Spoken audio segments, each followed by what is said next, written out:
Hola, muy buenos días. Sean todos bienvenidas y bienvenidos a su programa Amanecer Campirano. Me da muchísimo gusto estar con cada uno de ustedes a través del 1150 de la M, así como en otra frecuencia de amplitud modulada en los diferentes estados de la República, como Monterrey o Guadalajara. También a quienes nos permiten acompañarlos por Albavisión y, por supuesto, a quienes en redes sociales están compartiendo nuestros contenidos. No dejen de seguirnos y si ustedes no nos siguen, pueden hacerlo a través de nuestras redes sociales, que es Acústica Informa o Acústica Noticias. Por ahí pueden ver no solo el contenido de Amanecer Campirano, sino también el contenido de todo lo que hacemos aquí en Acústica, con Fer Tapia en Cáigase a la Cama, La Pura Bandota con Anita, en fin, las noticias y muchos otros programas que estarán en la cadena y que están en la cadena. El día de hoy Amanecer Campirano va a estar platicando acerca de las conferencias de clima y energía y sustentabilidad que estuvieron a cargo del Instituto Nacional de Investigaciones Forestales, Agrícolas y Pecuarias, y para ello traemos como invitado al doctor Arturo Corrales, quien es investigador en agrometeorología y modelaje del campo experimental pabellón del CIRCNOC del INIFAP. Doctor Arturo, muchas gracias y bienvenido. Gracias por la invitación. Buenos días a todos. Muy bien, doctor. Me gustaría que nos ayudara primero a que nuestro público, no todos somos expertos como ustedes ahí en el INIFAP, y que les contara un poco acerca primero de qué son estas conferencias o a qué se debieron, cuándo se llevaron a cabo, y ya para después entrar de lleno con la parte en la que a usted le involucre. Ok, muy bien. Bueno, para esto me gustaría primero dar un breve antecedente de cómo nació este evento. El ciclo de conferencias en clima, energía y sustentabilidad surgió a finales de 2021. Fue una idea como de hacer una reunión entre colegas. Fue propuesta por la doctora Lidia Verduzco, quien es una colaboradora cercana. Y la idea era acercar la ciencia a la sociedad, con charlas que fueran accesibles, que no tuvieran un nivel técnico muy alto, o sea, que fueran accesible y que pudiéramos hablar de las investigaciones y avances que estamos haciendo cada quien desde nuestros campos en nuestras distintas instituciones.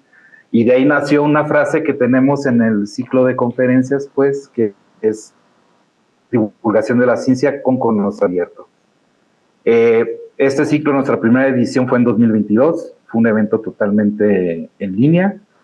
Para los siguientes 2 años, 23 y 24, lo realizamos de forma presencial con transmisión en vivo en redes sociales, y este último de conferencias, o el cuarto, que fue realizado en Saltillo, en el Centro de Investigación en Química, el SICA, pues decidimos todavía ir un poquito más, lo hicimos de forma híbrida. Teníamos un auditorio virtual, uno presencial y con transmisión en vivo en redes sociales. Entonces lo que surgió como una idea, pues, de entre colegas, platicar con la gente qué es lo que hacemos, pues ha ido, nos da mucho gusto, pues ha ido creciendo este evento, pues gracias al apoyo, pues al respaldo institucional, al comité organizador, a los ponentes que siempre dan su tiempo de forma muy amable y a los participantes. Entonces, básicamente ese es el ciclo de conferencias en clima, energía y sustentabilidad. Es un espacio para el diálogo científico abierto con acceso a la sociedad.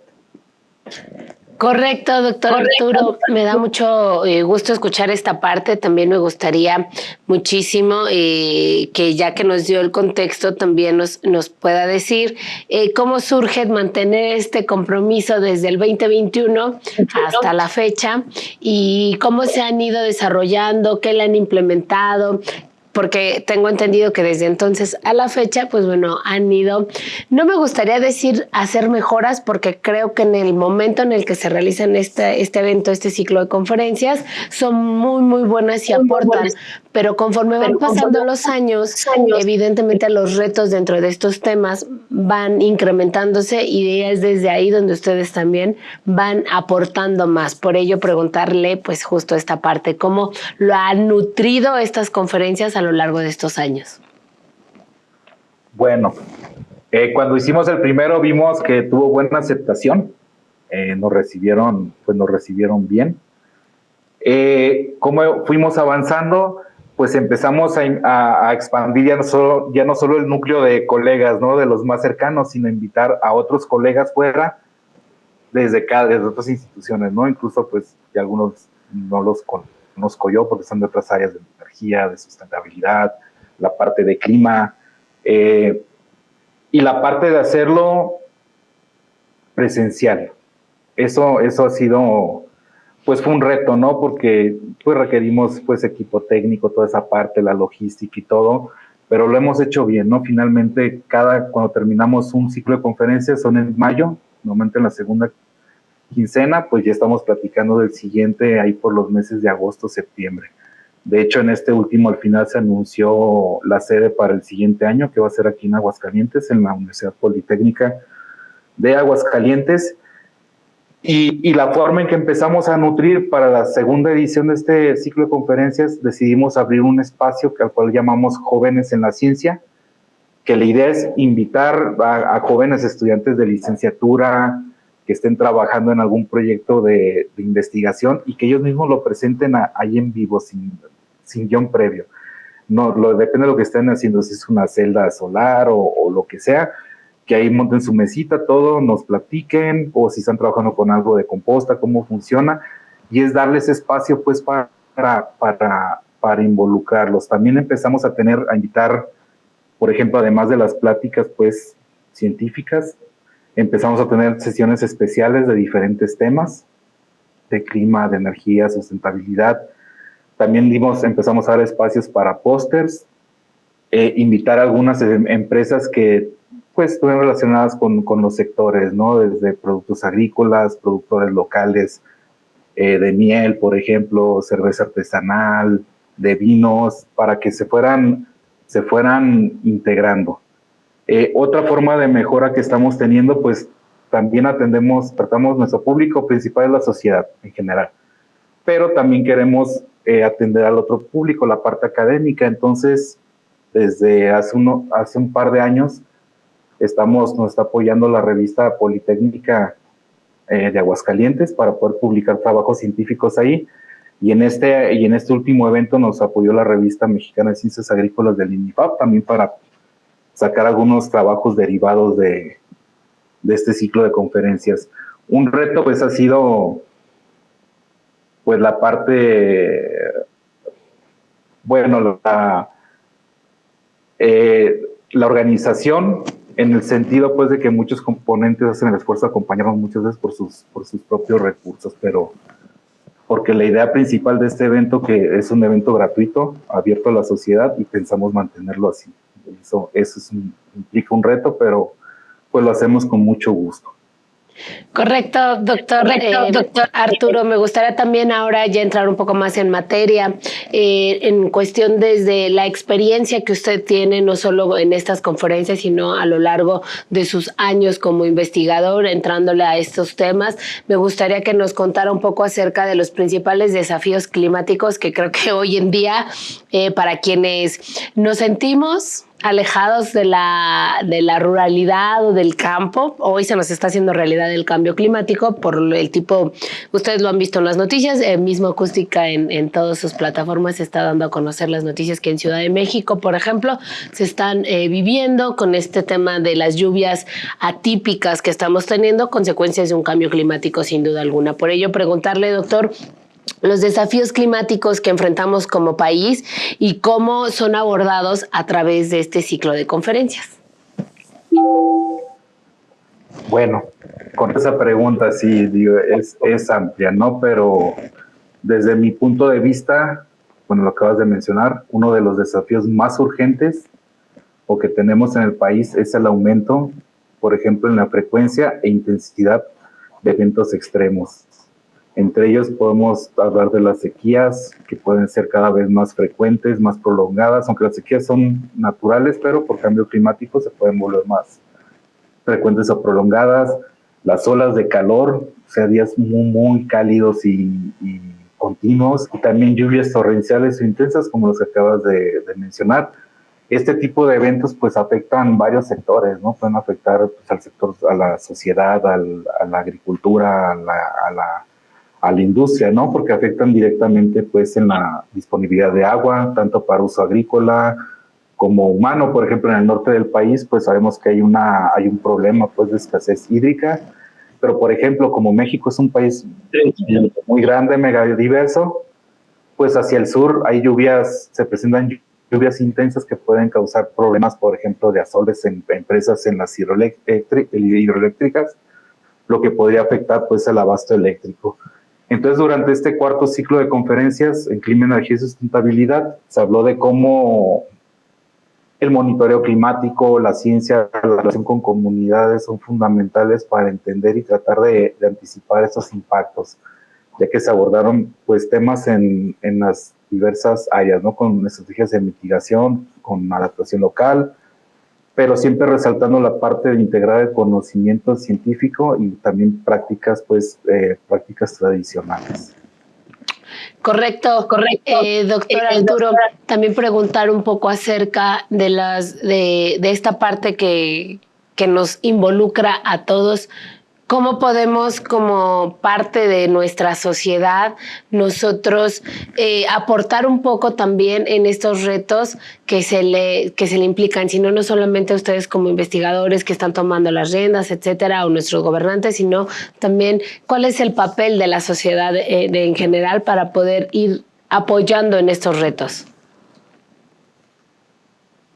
Bueno, con respecto a esa pregunta, pues finalmente el cambio climático no es solo un problema científico, un problema del ambiente, es un reto social, es un reto generacional. Por ejemplo, si involucramos a los jóvenes, pues ellos podemos pensar que pueden participar desde la parte de su formación, la educación, la comunicación, involucrarse en eventos de divulgación de la ciencia donde se toquen estos temas, en propuestas de tecnologías en sus propias escuelas o comunidades.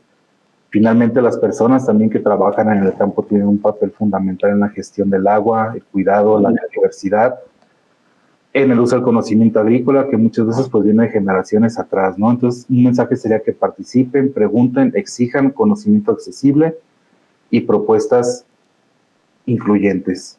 Cada vez hay más alianzas entre sociedad civil y comunidades organizadas. Correcto. Deme un momentito, doctor Arturo, lo voy a interrumpir, o más bien lo estoy interrumpiendo, doctor Arturo Corrales, porque tenemos que ir a un corte comercial, pero volvemos con usted para que sigamos platicando. Vamos a un corte aquí en Amanecer y no tardamos.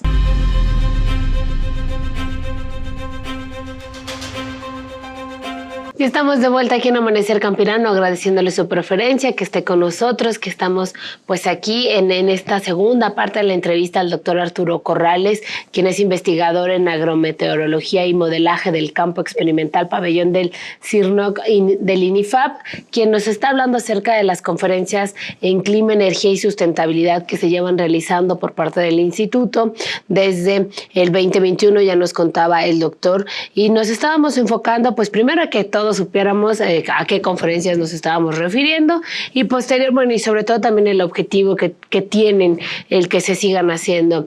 Hay algo que se le valora mucho al INIFAP y es que sus aportaciones son precisas, son claras, involucran a muchos actores que están dentro de los campos, hablando en el tema agrícola, pecuario, forestal, ahora sí que en todo lo que tenga que ver con el sector primario.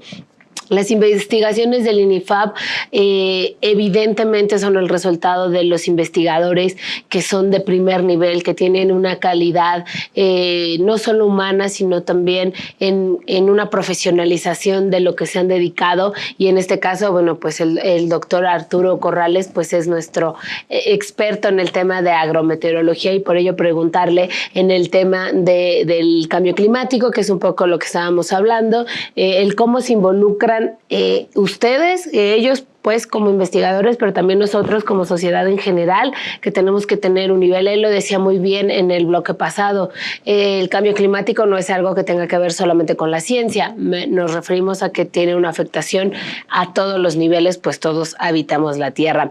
Por ello, doctor Arturo, también preguntarle, y en este momento, pues sí, un poco también reconociendo el papel del INIFAP, como parte de las instituciones que se ha venido preocupando, y no estamos hablando de un sexenio atrás, estamos hablando de muchos años atrás, básicamente están basados en eso, en preocuparse en la investigación agroclimática. Por ello, ¿qué tipo de trabajos se están realizando desde el instituto?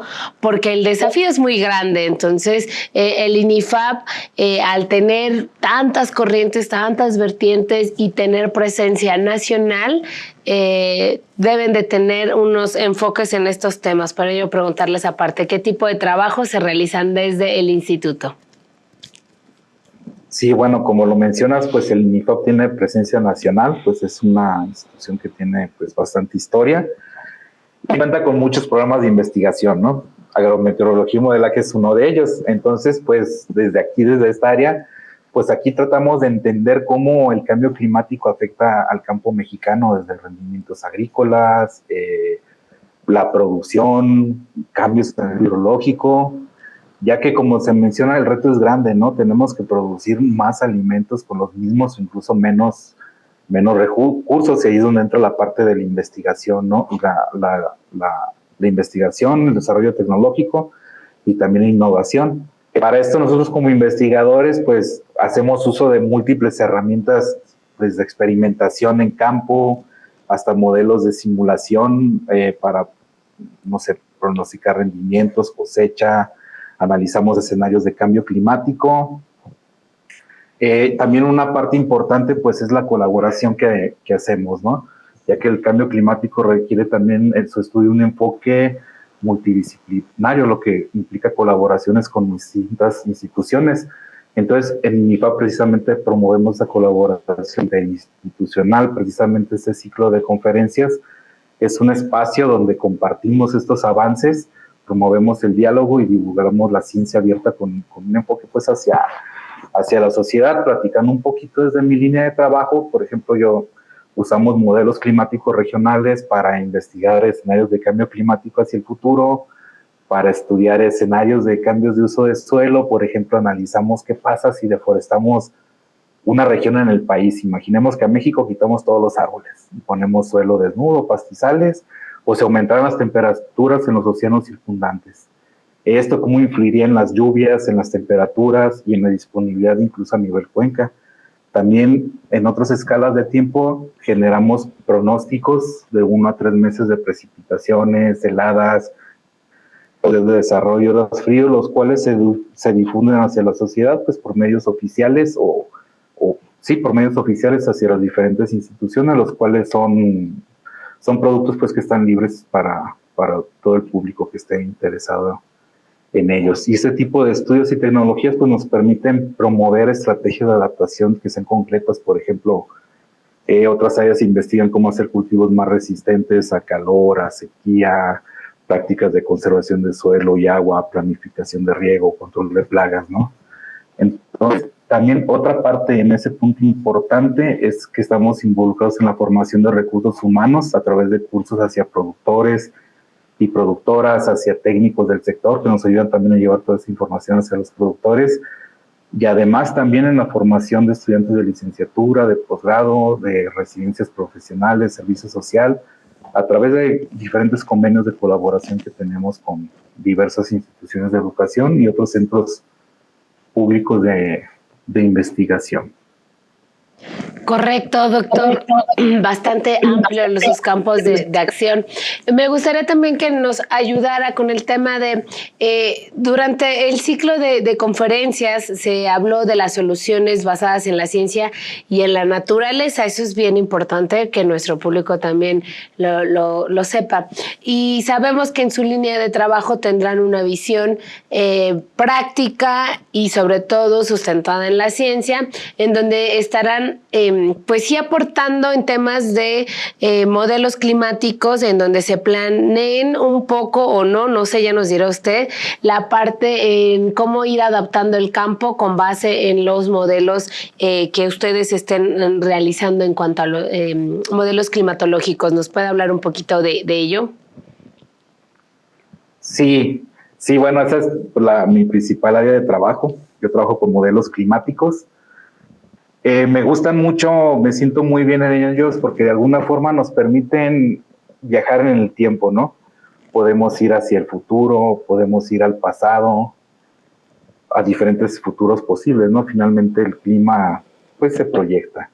Y esto nos ayuda a entender pues cómo ha pasado, qué podríamos esperar y tal vez plantear algunas soluciones para lo que estamos viviendo en el presente.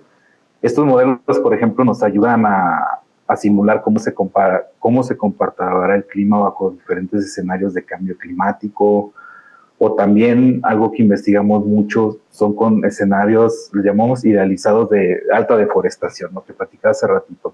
Podemos evaluar qué pasa si convertimos zonas de bosques en pastizales. Por ejemplo, en México quitamos los bosques y ponemos puros pastizales. O si en regiones que son semidesérticas donde hay arbustos, quitamos esos arbustos y ponemos árboles. Entonces, estos modelos nos ayudan a entender un poco mejor cómo esto modifica variables clave en la temperatura, la precipitación y cómo puede afectar incluso a nivel de cuenca mediante la disponibilidad de recurso hídrico. O incluso podemos simular cómo se difunden algunos contaminantes derivados de prácticas agrícolas a través de modelos hidrológicos. Y pensamos que esta información es muy valiosa para quienes toman decisiones en agricultura, pues conservación de bosques, manejo del agua o incluso en programas de ordenamiento territorial. Correcto. Doctor, también en los temas, esta es su expertise y nos lo ha dejado bastante claro en los campos de aplicación. En el tema, en cómo pueden estas experiencias aplicarse o destacar dentro de nuestro campo mexicano. Bueno, pues ahí, en el ciclo de conferencias como vimos son 3 áreas grandes, ¿no? Clima, energía y sustentabilidad. Y se presentaron experiencias bastante valiosas en lo que tiene que ver con agricultura regenerativa, captación de agua de lluvia, agroforestería, tecnologías limpias, adaptadas pues a comunidades rurales. También, por ejemplo, vimos por ahí una plática que hablaba de condensadores solares, pues con paneles solares para extraer humedad de la atmósfera, pues, y condensar esta agua, ¿no? Como una posible solución a regiones que están experimentando, pues, esta escasez hídrica. También se habló de transición energética local a través del uso de biogás, estufas eficientes, paneles solares comunitarios, pero algo que se destacó y muy importante es que estas soluciones, pues tal vez no debemos llegar a imponerlas, sino que tenemos que construirlas con la participación local, pues escuchando a quienes están viviendo ahí, ¿no? Que son quienes más conocen la problemática, los que viven y trabajan en sus regiones. Entonces en el INIFAP precisamente buscamos que nuestras investigaciones se integren con estos enfoques. La ciencia pues la tratamos de aterrizar en soluciones reales con pertinencia social. Y algo que nos fortalece mucho como instituto, por supuesto, es el acercamiento que tenemos con nuestros principales usuarios, que son los productores y las productoras. Correcto, doctor Arturo. Me gustaría también preguntarle, ya casi estando por finalizar, este ciclo de conferencias se realiza, tengo entendido, año con año, y a ustedes en este marco, en cada uno de quienes son expositores e investigadores del INIFAP, van teniendo un eje rector y les van ahí apoyando muchísimo. ¿Cuál sería la invitación para sumar no solo al público que tiene que ver, ¿no? A lo mejor estamos hablando a los técnicos, a los investigadores que siguen sus líneas de pasos, etcétera, sino como que al público en general para que podamos prestar atención a estos ciclos de conferencias? Pues bueno, primero, sí, también ahí nosotros tenemos que ver en cómo hacemos en la difusión de estos eventos para acercarnos. A veces no es fácil, se entiende por lo tiempo, son jornadas largas, como de 5 horas por día, pues a veces por diferentes cuestiones de trabajo, pues no se pueden atender todos los días, por eso hacemos el esfuerzo de quien nos visita presencial, adelante, quienes se pueden conectar de forma local desde varias partes del país, incluso hemos tenido usuarios de otros países que están conectados, y también por eso hacemos el esfuerzo de dejar el evento, se queda en los canales oficiales de las instituciones como YouTube o Facebook, y ahí se pueden seguir otra vez las pláticas, verlas, y pues que muestren La idea es lograr el interés en estos temas, porque como mencionábamos, no solo la solución para abordar estos problemas en cuanto a cambio climático, pues una parte es la investigación de ciencia básica y de frontera que hacemos, y la otra parte también es el involucramiento de la sociedad, pues para crear conciencia sobre los recursos que tenemos, ¿no? Que muchos son no renovables, ¿no? Realizar prácticas pues sostenibles y sustentables, y pues involucrarse en ese tipo de eventos de divulgación, ¿no? Que son Correcto. Perdón, doctor Arturo Corrales, que lo interrumpa, pero se nos está agotando el tiempo. Le quiero agradecer por haber estado con nosotros aquí en el programa de Amanecer Campirano, y nosotros le mandamos un fuerte abrazo. Muchísimas gracias. Gracias a ustedes. Nosotros damos un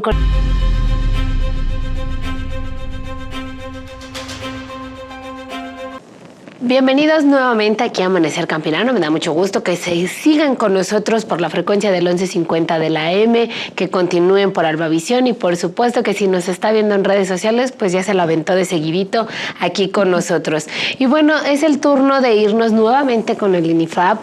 Me da mucho gusto que este programa hoy esté dedicado a uno de los institutos pues más importantes que tenemos en nuestro país cuando nos referimos al tema primario en investigación, en mucho tema también en la practicidad y en la ejemplificación y en acciones concretas de lo que realmente hacen los institutos de investigación para la parte primaria, que es lo que aquí nos atañe. Y entre muchas acciones, como ya pudieron ver en la primera parte de este programa, pues existen conferencias, va a estar el CIASA, tienen muchísimas, ahora sí que líneas aplicativas en donde nosotros podemos ver el resultado del trabajo de las y los investigadores que conforman el INIFAP. Y uno de ellos también es la edición de libros. Por eso es muy importante el tema que vamos a abordar en este momento. Tenemos de invitada, una gran invitada, la doctora Edith Ramírez Segura, quien es investigadora del CENIT-AF del INIFAP en el área de pastos y forrajes. ¿Por qué tenemos a esta gran invitada? Bueno, porque ella nos va a ayudar con la presentación del libro de Gramíneas de importancia forrajera en zonas áridas y semiáridas de México. Doctora Edith, bienvenida y muchas gracias por regalarnos unos minutos de su tiempo. Muchísimas gracias. Gracias a ustedes por la invitación, por hacernos un espacio para poder dar a conocer un poquito de todo lo que estamos haciendo, como bien lo dijiste, dentro del instituto, pero específicamente en el área de pastos. Adelante. Gracias, doctora. Pues antes de comenzar con todo este evento, con toda esta entrevista que conformará lo del libro, me gustaría que ustedes supieran un poco del currículum de la doctora. Ella es ingeniera agrónoma, especialista en zootecnia por parte de la mejor universidad en tema primario, que es la Universidad Autónoma de Chapingo. Ella tiene una maestría y un doctorado en recursos genéticos y productividad ganadería por el Colegio de Posgraduados, también un gran colegio. Actualmente, como ya les comentaba, ella es investigadora del Centro Nacional de Investigación Disciplinaria Agricultura Familiar en el Instituto Nacional de Investigaciones Forestales, Agrícolas y Pecuarias, INIFAP. Y bueno, dentro de sus líneas de investigación podemos encontrar la evaluación de calidad de semillas de pastos forrajeros, usos eficiente del agua, interacción de mesofauna y la conservación de recursos genéticos de los pastizales. Por ello es muy importante tenerla. Primero, doctora, cuéntenos acerca del libro Gramíneas de importancia forrajera en zonas áridas y semiáridas de nuestro país. Cuéntenos un poco más acerca del libro, cuánto tiempo se ha llevado el poder ver concretado este momento. Bueno, para comenzar, este libro tardó poco más de un año en poder salir y estar disponible para la consulta de todos. Este es una publicación gratuita donde ustedes pueden tener acceso a él de manera inmediata. Más adelante les podemos compartir el enlace para que hagan la descarga del libro. Fue un año de trabajo, pero esto es producto de investigaciones de más de 50 años. Este es una compilación de muchísimas investigaciones donde se busca dar a conocer de forma fácil, de forma clara, algunos pastos, porque así como bien lo dicen, son algunos pastos de importancia forrajera. Bueno, México es rico y tiene una gran diversidad agroecológica en todo lo que es el centro y norte del país. Y de pronto, pues bueno, para darles un poquito contexto, ¿verdad? Para México se tienen registradas más de 1,000 especies de pastos nativos y en promedio unas 250 especies introducidas. Entonces son demasiados pastos y usualmente cuando damos alguna plática a estudiantes, técnicos o ganaderos, suelo preguntarles, ¿cuántos pastos conocen? Esa es mi pregunta clave, ¿no? Y me dicen, no, pues ninguno, o el del césped, o de pronto me dicen, no, pues el sorgo, ¿no? El trigo, pero realmente hay un desconocimiento de los recursos. Entonces, hemos hecho una labor muy importante en hacer la búsqueda, la compilación, la edición de todos estos resultados que les puedan permitir a los ganaderos, a los técnicos, a los profesionistas, a los estudiantes, tener un primer acercamiento para identificar qué especies están presentes en su pastizal. Correcto, doctora. También en la parte, es como importante ya justo lo que yo decía en la parte inicial.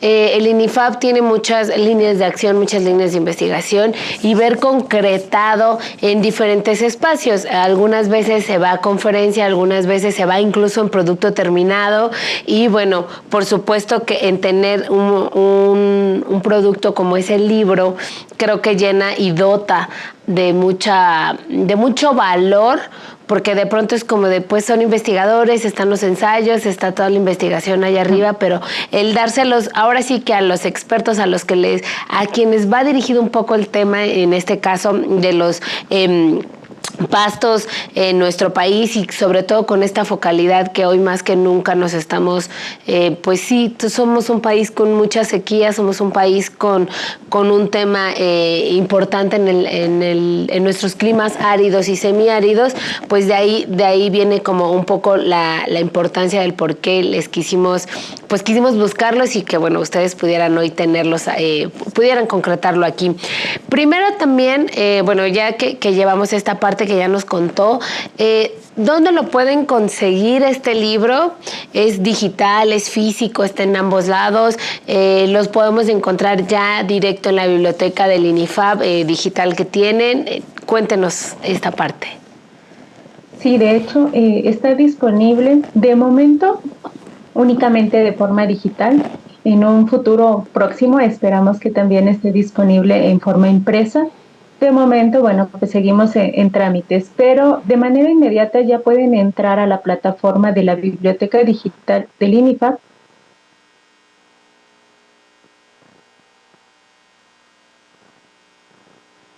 ¿Sí me escuchan bien? Escuché otra voz. Estamos escuchando. Aquí la estoy escuchando yo, nos contaba que de momento okay. Es digital, pero nos vamos a ver la posibilidad. Sí, de momento de forma digital ingresando a la página.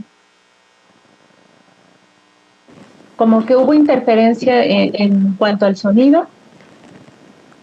¿Ahí me escucha bien, doctora? Espero que sí me escuchen bien. Sí. En caso de que no. Nosotros la estamos escuchando perfecto. Ya la escucho. Correctísimo. Okay. Perfecto, es que se fue un poquito la señal y entonces ya no la escuché. Perfecto. Bueno, si les comentaba que pueden ingresar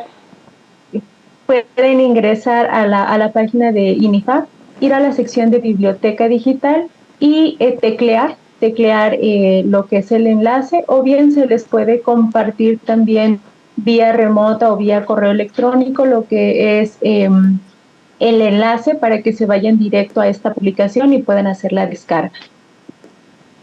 Muy bien, doctora, dentro de este recorrer ya nos hablaba un poquito de lo que pudiéramos encontrar en el libro al inicio de esta entrevista. Me gustaría que lo hiciéramos un poco más amplio de qué es lo que vamos a encontrar en este libro y sobre todo el lenguaje hacia quienes ya podrían no escucho. Hola, doctora, ¿me escucha? Hola.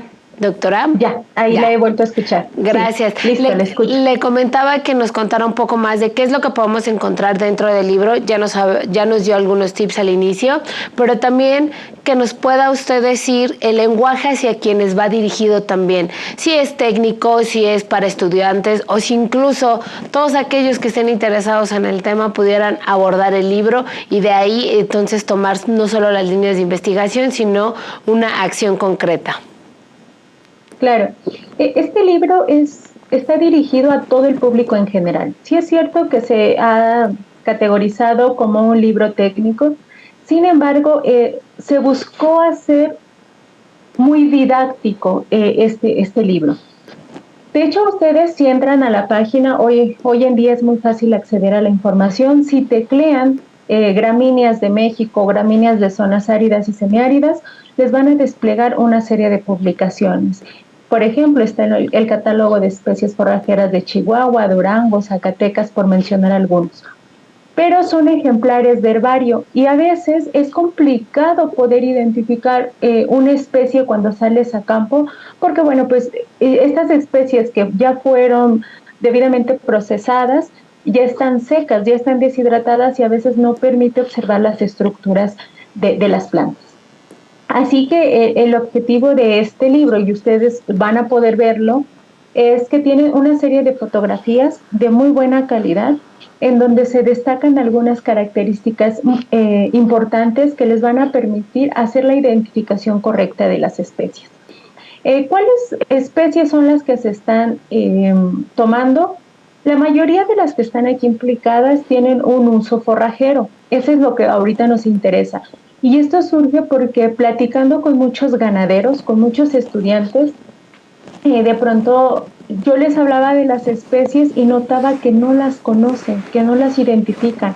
Aun cuando han crecido, desarrollado y vivido durante muchísimos años rodeados del pastizal, no identifican las especies que tienen presentes. Entonces surge la idea de hacer un libro que compile, que les dé las herramientas necesarias para poder identificar, reconocer con qué recursos cuentan en su pastizal. Van a poder encontrar van a poder encontrar información, por ejemplo, de las variedades que se tienen disponibles en relación a esa especie, como el método de siembra, la cantidad de semilla necesaria para realizar la siembra en campo, algunas características relacionadas a su expresión fenotípica, que esto es como el tamaño de planta, el número de espiguillas, cómo es su inflorescencia, algunas coloraciones características en cuanto a la parte reproductiva. Y algo que tiene este libro es que les estamos dando a conocer lo que es la semilla verdadera. Y esto es de vital importancia, sobre todo para aquellas personas que están tratando de hacer restauración de las zonas muy degradadas y han tratado de hacer resiembras, ¿no? Entonces, aquí un concepto muy importante es que ustedes entiendan cuál es la semilla verdadera, cómo es su tamaño. A veces creo que hasta eso se desconoce, ¿no?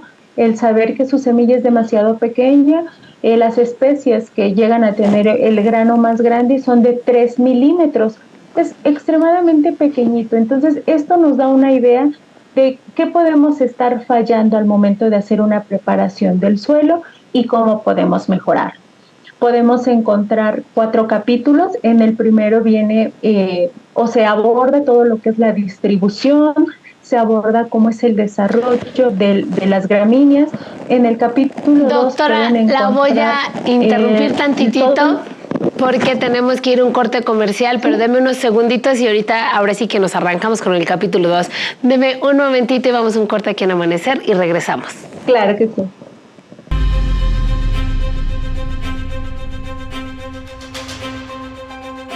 Y estamos de vuelta aquí en Amanecer Campirano, agradeciéndole su preferencia. Estamos platicando con la doctora Edith Ramírez Seguro, investigadora del INIFAP, quien estuvo a cargo del libro Gramíneas de importancia forrajera en zonas áridas y semiáridas de México.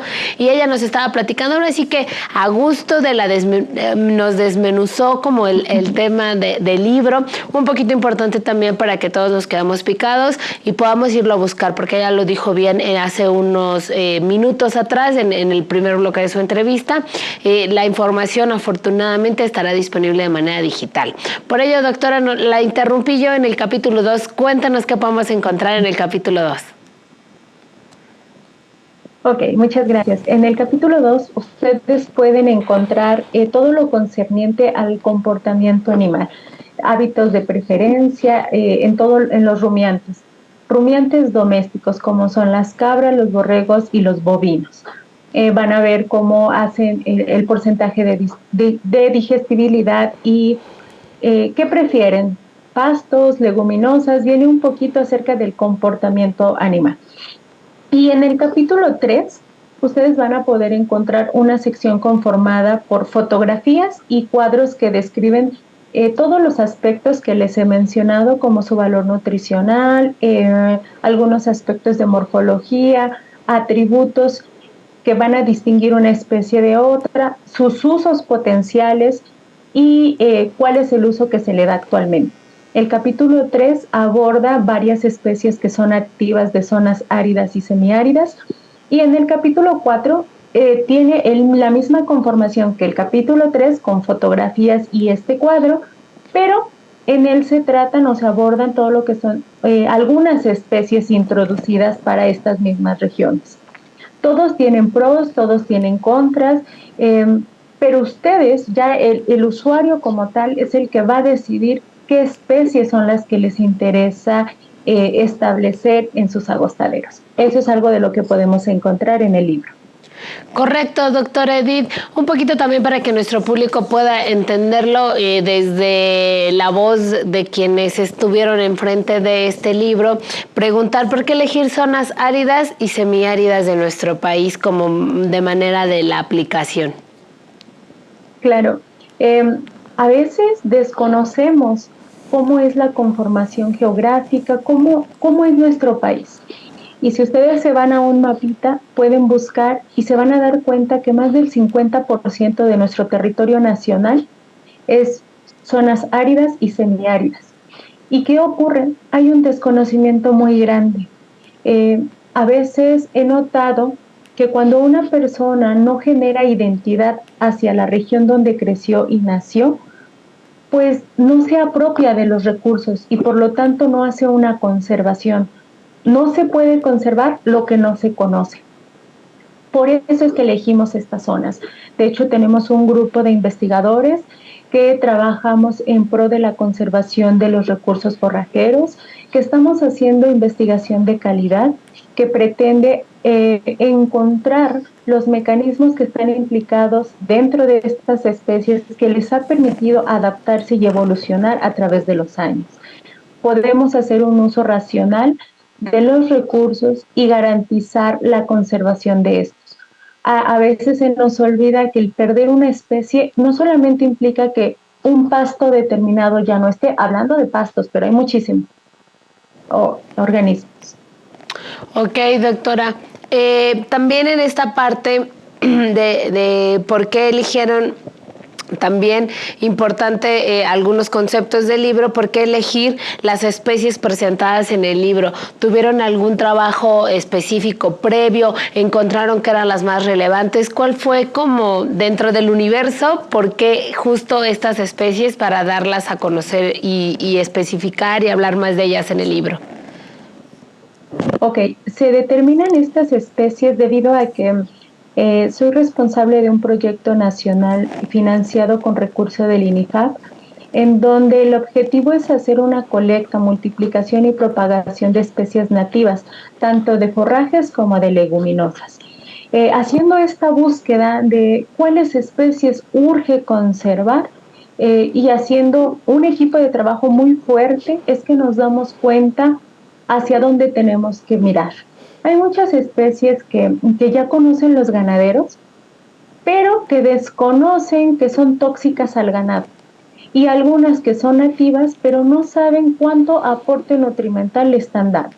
Aquí es muy importante que ellos conozcan la cantidad de proteína dada, la cantidad de digestibilidad que tiene al consumir determinado forraje. Esto va a implicar en ganancia de peso.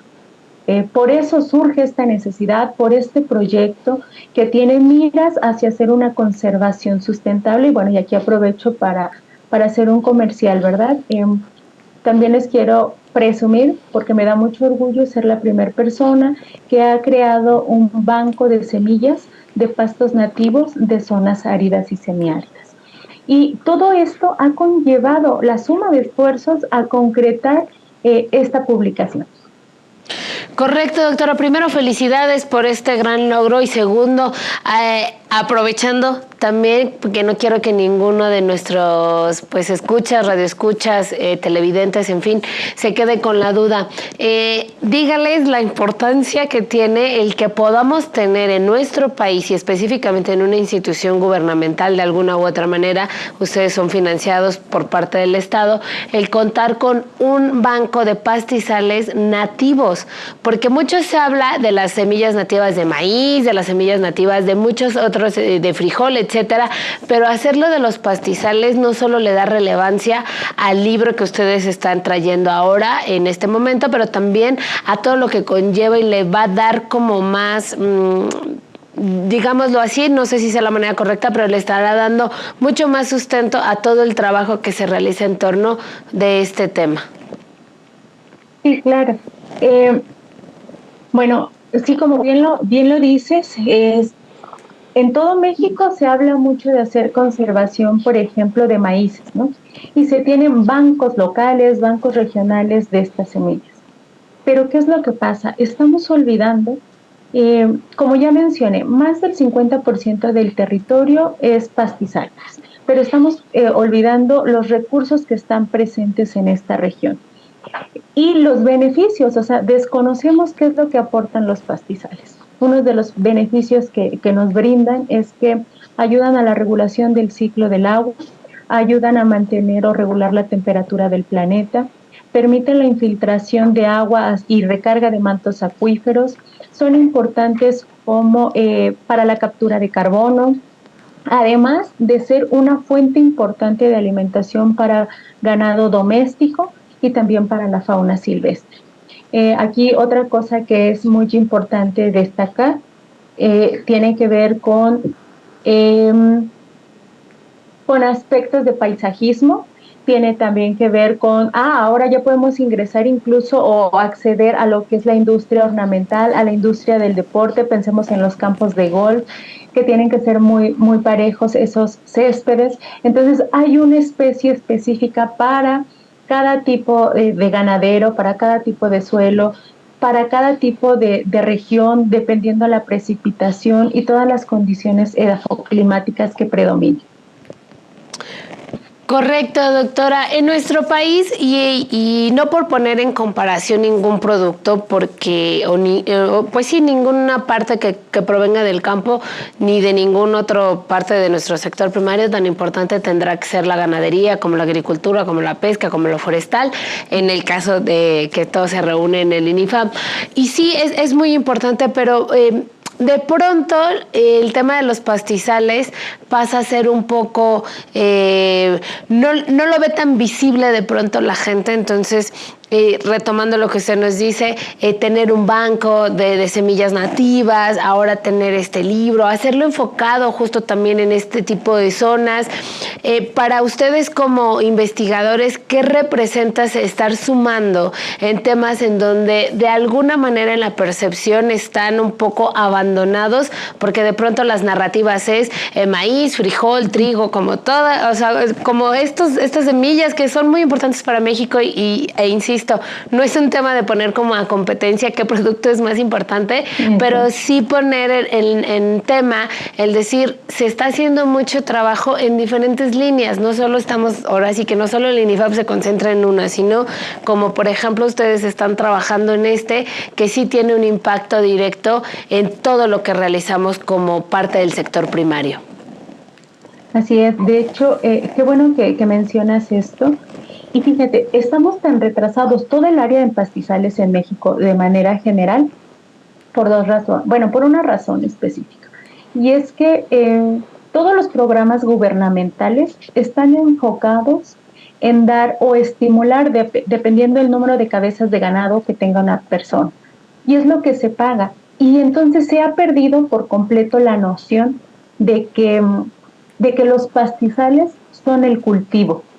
Es que no se le da esa connotación. Cuando hablamos de cultivo pensamos inmediatamente o lo relacionamos con el maíz, con el frijol y con todo aquello que directamente consumimos. Y entonces como el pasto no lo consumimos de esa forma, pensamos que no es un cultivo. Y entonces todos los programas están orientados hacia el ganado. Pero por suerte, pues el ganado, lo que son vacas, borregos, cabras, viven a través de lo que ofrece el pastizal. Entonces, tenemos que hacer una reconversión y hacer hincapié en que la única forma que vamos a comenzar a valorar los pastizales es cuando entendamos que estos son nuestro cultivo y las vacas son la máquina cosechadora y transformadora del recurso. Es decir, va a transformar ese pasto en carne, en leche o en un becerro. Cuando nosotros cambiemos nuestra conceptualización acerca de lo que son los pastos y su importancia, es cuando vamos a tener un impacto. Entonces, hay mucho por hacer, tenemos mucho que trabajar y la única forma de lograrlo es sumando esfuerzos, es volteando a ver otros recursos. Y aquí también les comento, el próximo año, el 2026, a nivel nacional se ha declarado como el año de los pastores y los pastos y los pastores. Y esto es muy importante porque a nivel nacional por primera vez se ha reconocido la importancia que tiene este ecosistema. Y se están encaminando muchas acciones para que la gente comience a voltear hacia este estrato. Vean que también tenemos un papel fundamental y nuestra labor como investigadores radica en dar a conocer todas las investigaciones que se tienen, formar vínculos con universidades, con otras instituciones, incluso con los mismos ganaderos, porque es ahí donde tiene que llegar la información. Correcto, necesitamos doctora. Hacer esto más útil. Perdóname que le interrumpa, doctora Edith Ramírez, pero hemos llegado al final de la entrevista. Le agradezco a nombre de todo el equipo de Amanecer y por supuesto también del equipo de Acústica. En otra ocasión estaremos platicando también acerca de esto que nos comenta tan importante. Le agradezco y pues bueno, ahí todos métanse en la página de internet del INIFAP. Ahí estaremos nosotros poniendo los links para que se consulten el libro. Gracias, doctora, le mando un fuerte abrazo. Igualmente, hasta luego. Nosotros hemos llegado al final de este programa. Quédese con Fer Tapia y nos vemos en nuestro próximo Amanecer.